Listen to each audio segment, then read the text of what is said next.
Oh, hi, and welcome to another episode of the Burning Desire Show. And today I'm joined by Donna Rosa. Thank you for joining us. Thank you for having me. I'm happy And to be here.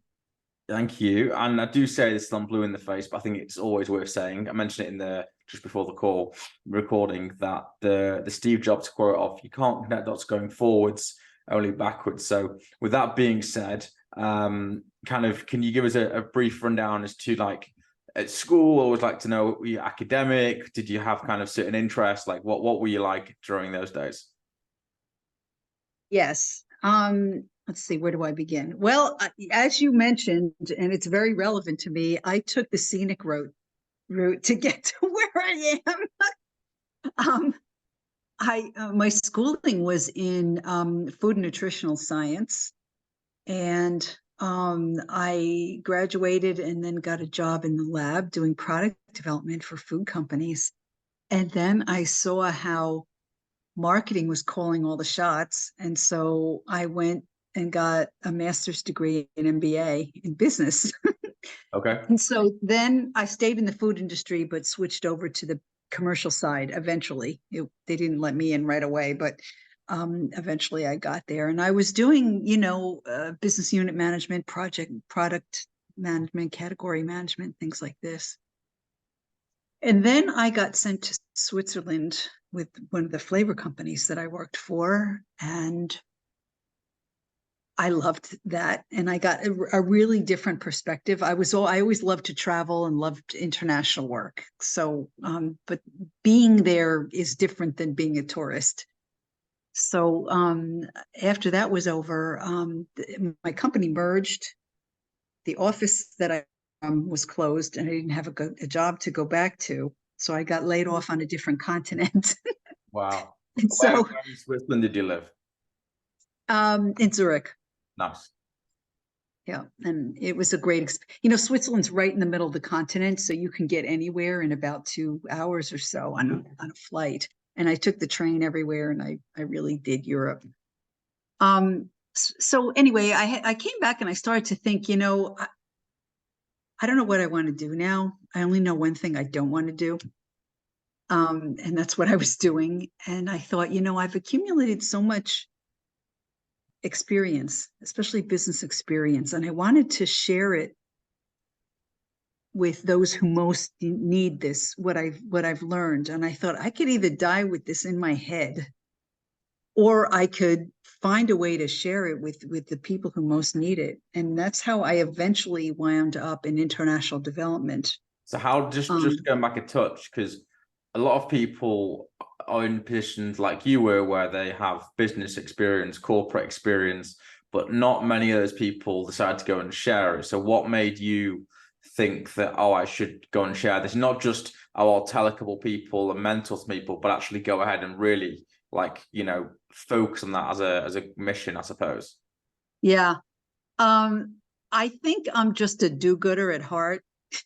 And so I just said, I don't, sometimes you just question what you're doing and whether it's helping anyone. And I Right. just thought there are so many people that could benefit from my experience that really need it. And it was just out of a philanthropic bent, I guess. Nice. Yeah. What was you so what happened after Switzerland? So you got laid off there, and I guess the period of time was what the hell do I do now? Yeah, I came back home. They got me back home, back to New Jersey, where I grew up. And I spent a lot of time researching the international development field, because I can tell you it cannot be more different than the corporate world. Okay. It's just night and day. And I had to learn a lot about, working for governments and US aid. And Do you mean well, bad turn of phrase, but is it more? I'm not going to use the word politics because that is confusing in this sense, but is it more about the interaction of people and how you get things done? Is that the biggest kind of shock change? yeah, I would say dealing with the politics and the bureaucracy in international development. They have a different way of doing things. They move a lot slower than the corporate world. A lot slower. Like when I was in business, I made a decision and then I just did it. And that's not so with, there's much more structure structure. There's much more paperwork. There's a process. There's or That whatever, and you drive you have to mad, follow. or did you not Yeah, did that drive you mad? one of my first jobs was with the UN, with UNDP, and it was a 3-month What is that? Sorry, assignment. I don't know the Oh, UN. I'm sorry, United Nations Development Program. Okay. So the UN is a big. I had to learn about the UN, which is a big, complicated bureaucracy, and I still don't understand it all. But the development, but I figured out that what I wanted to do, the development program international was, fit with what I could offer. And I remember going to the office in New York, and there was some stuff that happened, and I thought, if this was ever a private business, it would last about 5 minutes. What would just how nothing was being done, and it was meeting after meeting type situation. Yeah, and the way, and they got things done by bending the rules that were in place rather than just doing it. Like they were very good at figuring out how to get around all the handcuffs and the restrictions. Can you give an example of what that looked like? Yeah. My assignment was it had to do with my home state, and my home I forget what they called it, where I was based out of. And they ran out of money for the assignment being based out of New York, so they said, or they changed the assignment location to Geneva. And then I was able to get paid, and I was getting paid an expat extra because it was out of Geneva. So it wound up costing them more just to get it done. And they wanted me to, I was working at the time, the something called the Global Compact was new, and I was helping them. It was new at the time for the UN to be reaching to the private sector to work on projects, and I came from the private sector. And so they needed my help in how to do that, and how to understand the private sector and manipulate that. And so you raised something there in terms of private sector versus I guess public sector, you'd refer to it as, or and government sort of sector.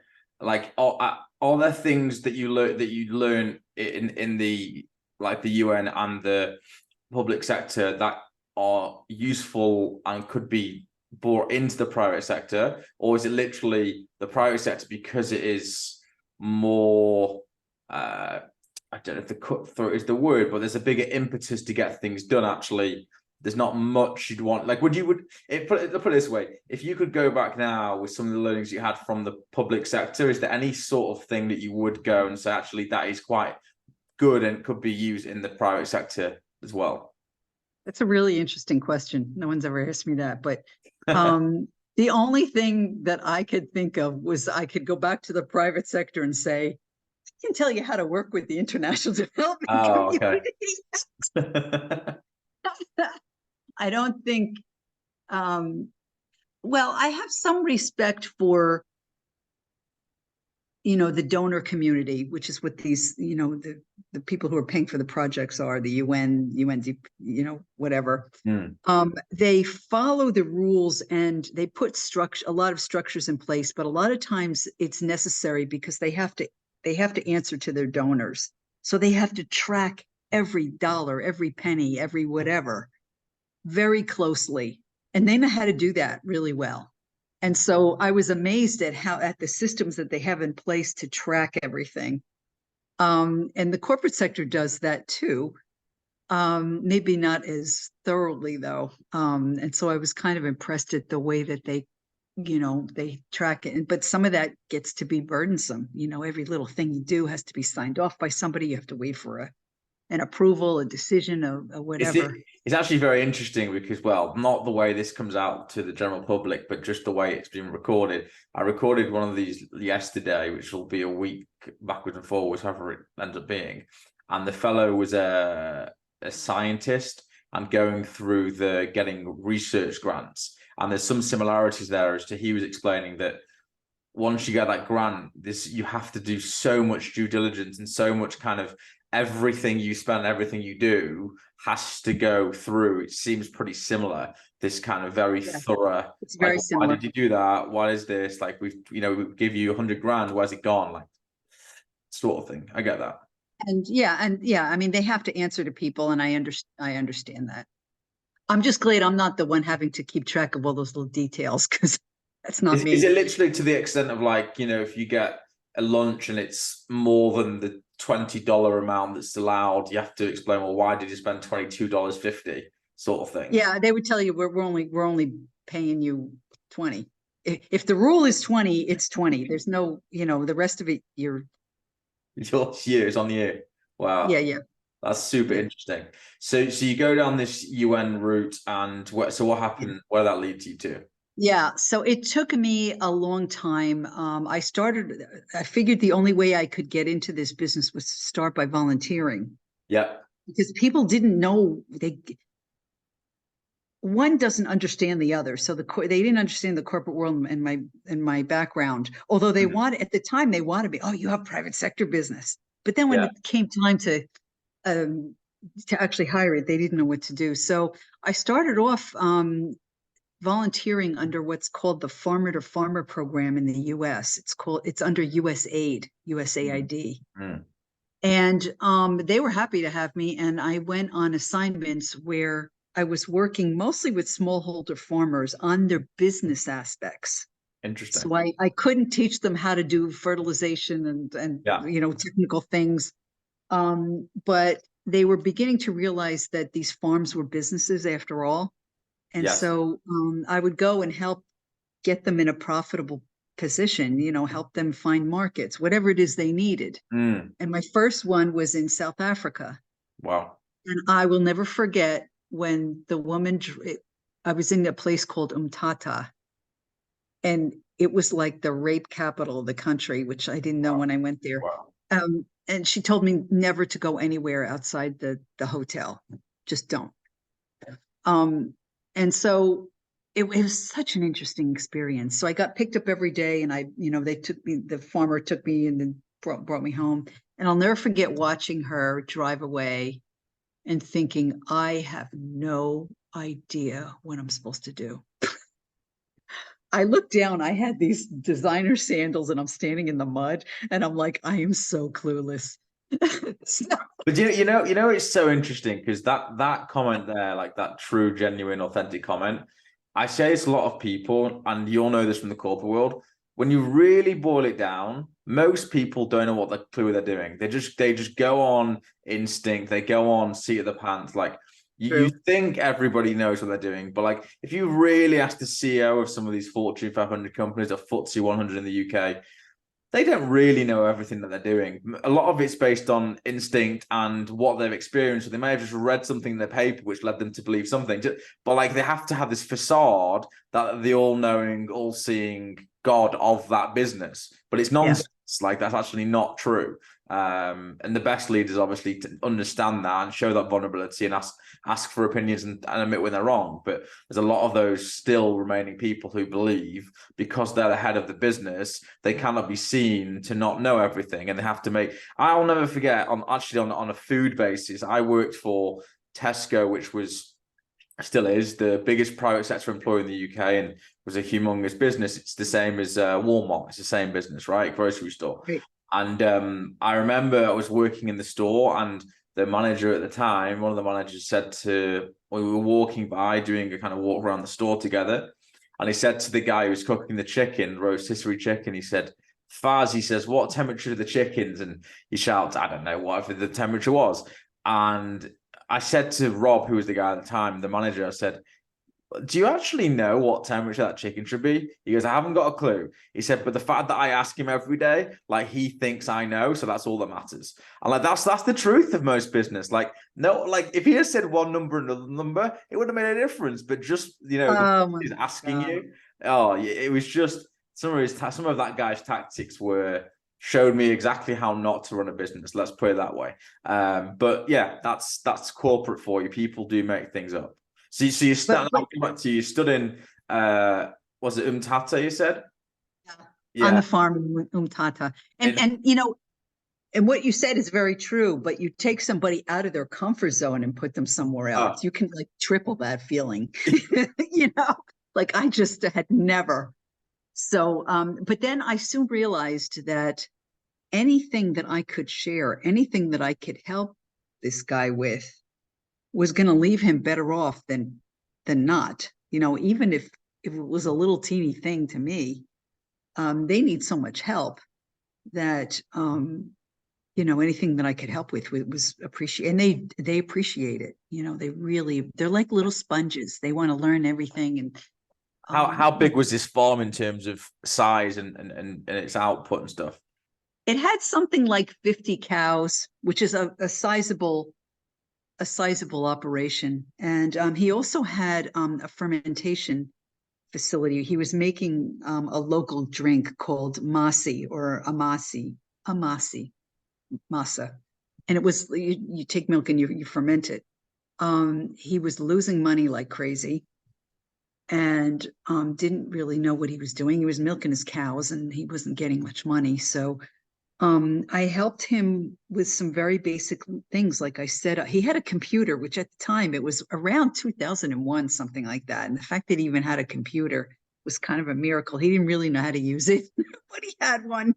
And so I set up like a payroll system. I set up an accounting, a very basic spreadsheet with, you know, and I remember I set up a template for an invoice.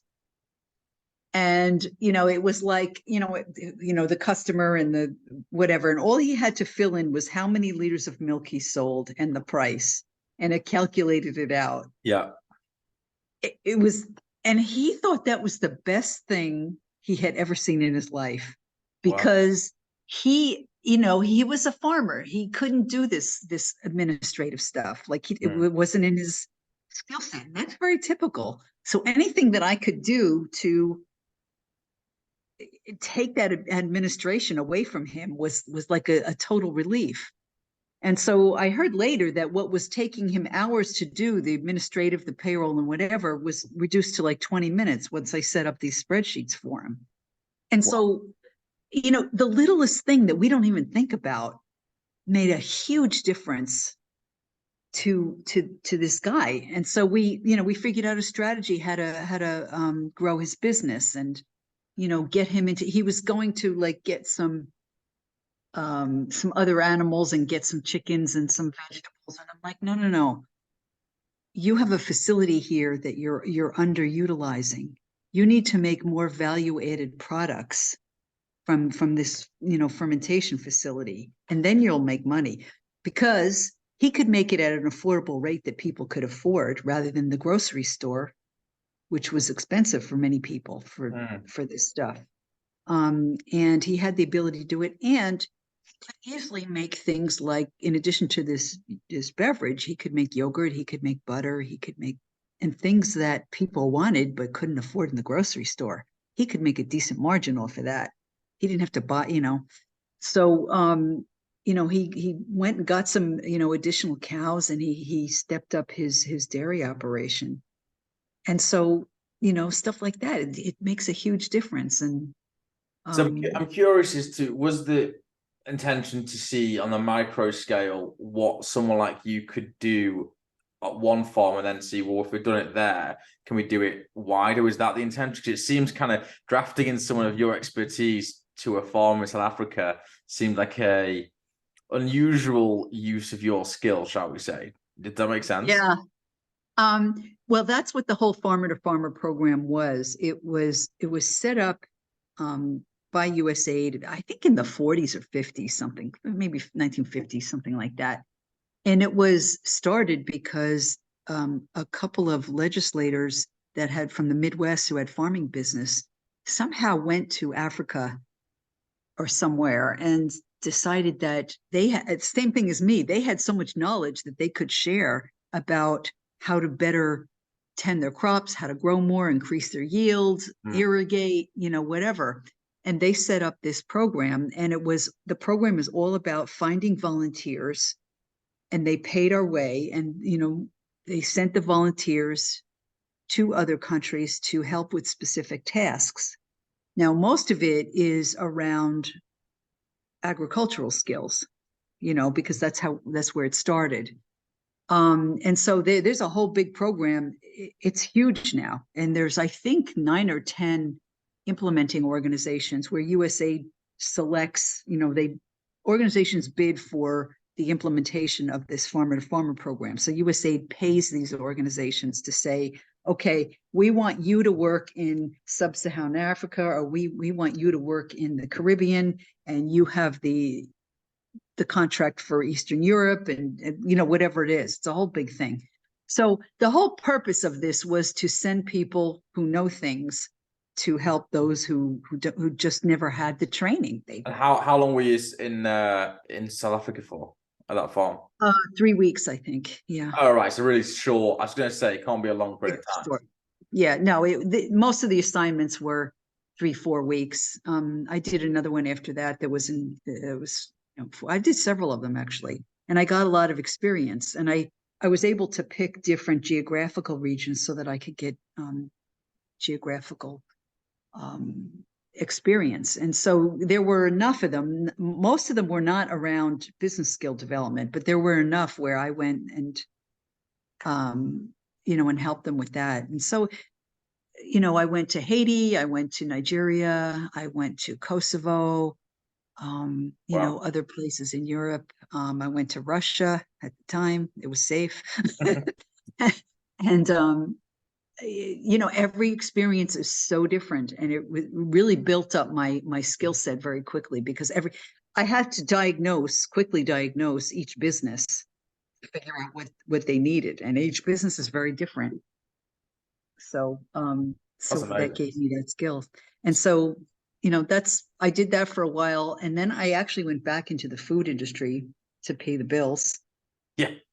And eventually I left that in 2014. I got laid off again. And then in 2015, I became a consultant. And so I was going out to do assignments on a paid basis now. And I went to Liberia for 4 months. This was a little bit longer term. And while I was there, I looked around and I said, I could do what I'm doing remotely. I'm helping, I was working at the time with women's groups, women's agricultural groups. Mm-hmm.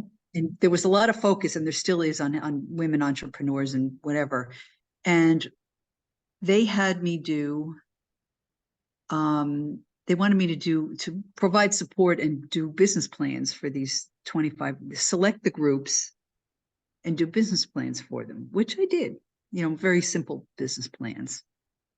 But when it came to the end of it, I thought, what are these women even going to do with these business plans? They're going to send me home, and they're going to have a nice piece of paper.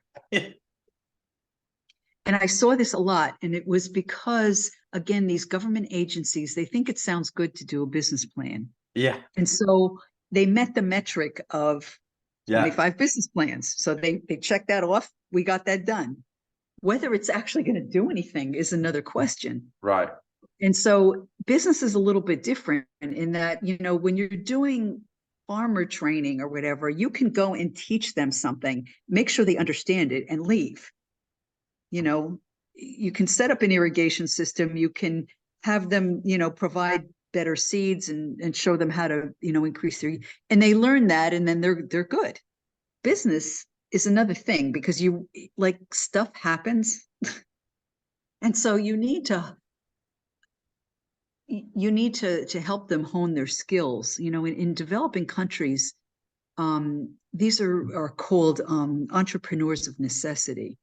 Yes. Meaning these are people who, there are no jobs where they are in rural areas. So they have to figure out how to sell something. And so they start a business. And they never had any business skills training, never had any training at all. They may not have how to craft what it is they're crafting, or they may know how to grow vegetables or whatever, but that's it. And so they don't know how to run a business, and most of them are losing money. They don't even know it, because they don't know how to keep their books. So I saw a huge need, and it was being overlooked, that it needs more. These people need hand holding over a period of time. So I went home. So I mentioned it, and they said to me, that's never going to work. This was 2015. It's never going to work. And I said, well, I can work with them. If you put them in front of a computer in the office, I can work with them once a week and just make sure that they're on track or whatever. No. So I thought about it and I thought about it, and I said, there's no reason why this can't work. So I did some beta testing, and I set up a system where I could work remotely, and I developed business plan template that was very, very simple. That was a Q&A kind of structure. And it was geared toward these developing country entrepreneurs. It's not like a 40-page business plan, blah, blah, blah. It was very simple, but it forced them through the decision process of the things that they have to understand before they get into business or when they're in. And so I developed this, and then I partnered with someone who had some financial planning software that he developed. That was, again, came from the international development community. We made it very simple. They just had to plug in their numbers. Yeah. And it would spit out the information. And so we did some beta testing. It worked well. We worked in groups so we met once a week, and I would give them assignments that they would do during the week. And then they would come back, we'd review things, I'd give them another assignment, and that's what we did. So I launched the business formally, E4. It stands for Empowering Entrepreneurs in Emerging Economies. I don't know if you can see my logo, but that's what it stands for. And I launched it in January of 2020. And then COVID hit. And so I thought, what timing? Everybody has to go remote now. But what happened, of course, was everything just shut, remote or not. In the beginning, like, everything just shut down. Nobody did anything. But when they started to come online, I didn't have to have this conversation about this can work remotely, because there was no people were working remotely, and you can make it work. Maybe it's not as good, but it took out all of the overhead. It took out all of the travel. It took out all of the per diems. It took out all of the overhead expenses. And it's something that the entrepreneurs could fit into their schedules, to meet once a week rather than to leave their businesses and go do a training for 3 days or whatever. Yes. And so it allowed me to work with them over a period of weeks or months, or, whatever the assignment was. And it was far more, effective, in my opinion, because we are working, even when I'm coaching a group, we're working on their business. Like, they're doing their numbers. I'm not teaching them how to do, financial record keeping. We are working on their numbers and what's wrong with them. So then it gets in their head that way. That's how you learn, is when it's applied directly to their business. We're working on marketing of their products. So teaching marketing principles doesn't really do anything. Like I said, every business is different, and that one needs to do, something for that market, and that one needs to go find, another market, and this one needs to develop some more products, and this one needs to cut their costs, and this one needs to, get on social media, and that, whatever it is. So, and it's very rewarding work. So it's remote business coaching for entrepreneurs in developing countries. Not many people are doing this. Is it a for-profit that you run? So you're being paid by the UN type companies, foundation, to do this? Yeah, it could be. Yeah. So I don't market myself to the entrepreneurs themselves. They can't afford to pay me. So it would be an organization that says, we have this group of entrepreneurs and we want you to coach them for X amount of time. And then I'll put together a proposal, or we'll decide what is needed. And then I'll go do that. It could be, USAID, GIZ, Adam Smith, those organizations. But it could be, let's say, a chamber of commerce somewhere in developing countries who wants to help their businesses with their skills, or it could be a university, or it could be an NGO, anyone that has an interest in developing business skills. Now, the issue is not very few are still realizing that this is a thing, and that these they're so used to helping with other things, they don't really realize that unless you help them with their businesses, you can provide all the financial assistance and the technical support you want. If they don't know how to run their businesses, going under. And most have still not realized that. They're starting to come around now. But in a few months, I can at least get them going so that at least they know how to keep track of their expenses and they know what to do. Not that they're going to run into problems, of course, but So there's this term that I saw called entrepreneurship. Entrepreneurship. What is that exactly?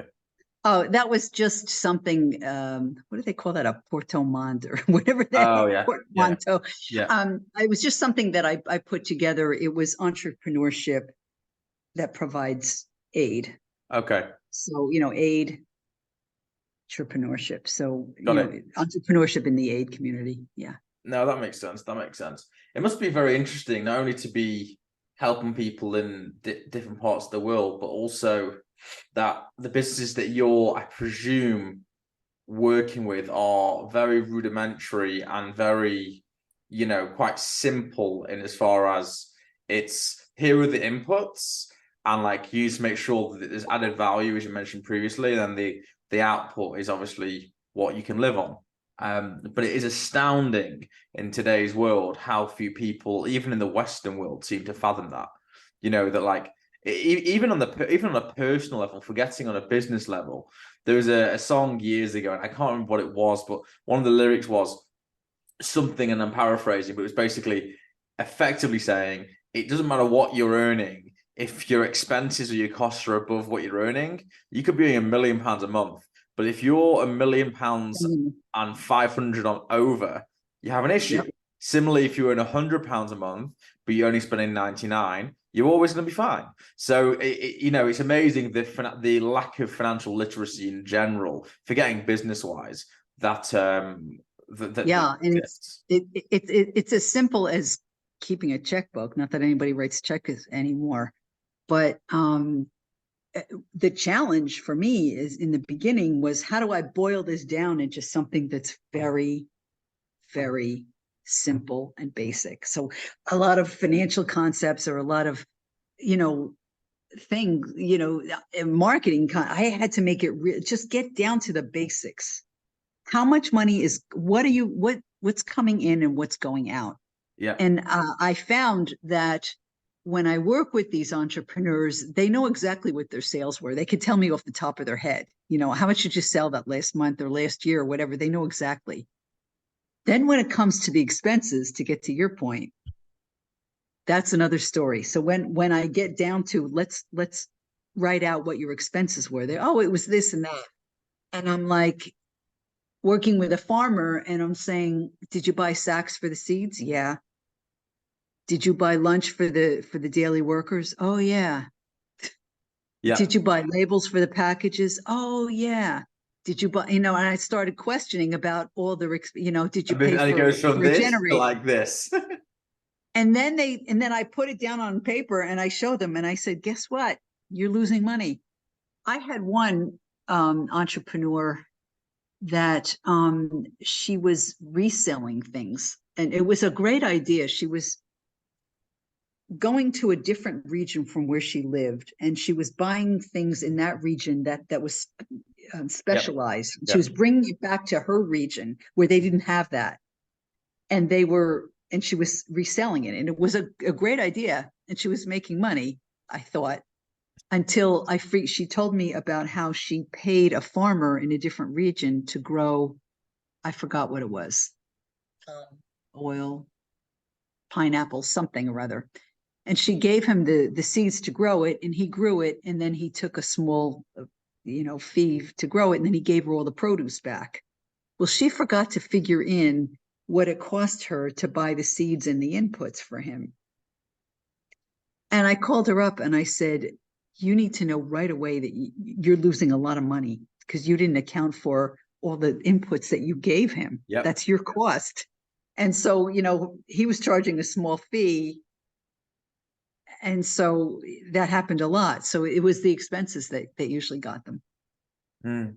Well, to be fair, in any Western business, when you look at any business that fails, there's always cash flow. Yeah, There's no other reason a business fails. There's nothing else. That's why layoffs happen, because, well, often it's investors, but it's always the one. It's just the yeah. cash flow. It's, we've not got enough coming in and too much is going out. That's and my business partner, who's more a financial person, when we set up this software, we made a separate software for the beginners that was nothing but cash flow. That's all it was. It was a very simple cash flow tool. We're not going to worry about, fixed expenses, this, a variable expense, just cash flow, because that's all that matters. You're absolutely right, Mm. especially at this level. No, for sure, for sure. So, what's the ambitions for you with with where you're going? Is it just to keep going onwards, or are you trying to grow what you're doing so you get more people under the E4 umbrella doing more of the kind of work with the entrepreneurs? What's the kind of plan for you? Yeah, I'm wanting to just increase my impact as much as possible. So the more entrepreneurs I can help, that's my metric. So I'm just continuing, to do what I do. And it's not something that's hugely scalable, because I'm not training 100 entrepreneurs at a shot. I'm working one-on-one, one-on-two, I'm working in small groups.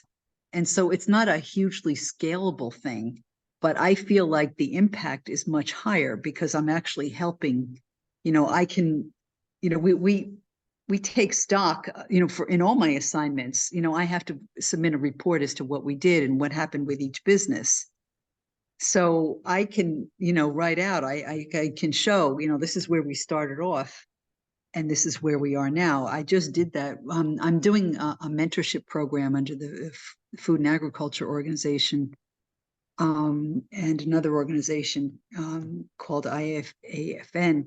And it's a mentorship program where women are helping women food entrepreneurs in sub-Saharan Africa. And I'm working with one in Nigeria right now.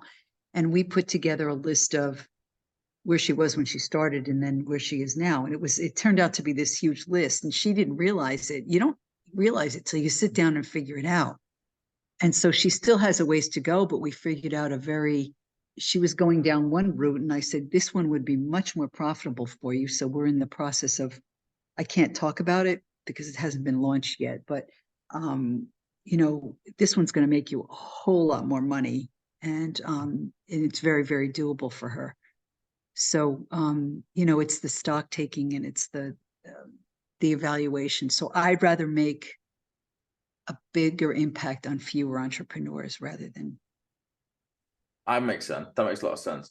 And for someone in the West to understand what an entrepreneur in sub-Saharan Africa or somewhere like that has a family and 2 kids, for example, like what income do they need in like a US dollar amount monthly to kind of to sustain a life? What's that look like? You really can't generalize it, Okay. because it's even the African countries are very different. Right. So I wouldn't even want to throw a number out, but it's not a lot of money. Like sometimes they're only earning a few $100s a month. Yep. Something like that. You got to remember too, in most parts of Africa, the parents have to pay school fees and they have to pay for uniforms. Like there's no public school system. Right. So if they want their kids in school, they have to pay the fees. And so, in addition to food, they have to do that in order to get their kids educated. And it's very sad, and I thought, I see these kids in these beautiful uniforms and I think, that money could be better spent on something else. But that's their culture, they have, that's what they I'm do. curious, maybe a good way to kind of to put the conversation is where when you started doing this, which is early 2000s, you said something like that, right? When you started in South Africa, Yeah. till now, have you? Because again, I guess in the West, unless you look into it, we're not really exposed to what the development is like in places like sub-Saharan Africa. I think most of us have a view that there's a lot of corruption there, and they're really behind, and in terms of economic and technological development. But have you seen in the last, I suppose, 20 years, like a large change, or has it been super slow and actually what we think, or are we stereotyping, or are actually in certain countries, quite a lot of progress being made in that way? I would say I would give it a mixed Okay. assessment. It's mixed. In some cases, we've made some good progress. In other cases, I see a lot of aid money just getting wasted. When you think about, we've been providing aid since, I don't know, after the World War II, and a lot of these places aren't any better off than where they were. And the reasons are complicated. In a lot of cases, it's corrupt governments skimming the money. That happens a lot. It's bureaucracy. It seems kind of what that it's government skimming money, which is again what people presume, I think, as a stereotype of why aid isn't getting to the right places, seems to be at odds with this culture of every single penny of aid being accounted for.